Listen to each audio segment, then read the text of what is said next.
The CM is a mechanical sliding sleeve that is operated by means of a shifting tool.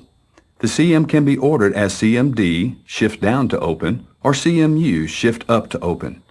To open the CMD sliding sleeve, a wireline work string is run in the hole containing a standard Model B shifting tool. Once the shifting tool engages the shifting profile in the sliding sleeve, the work string is jarred down until the insert reaches the equalizing position.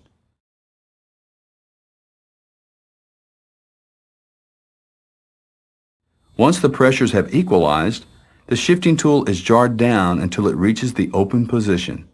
The shifting tool is then released and pulled back to surface.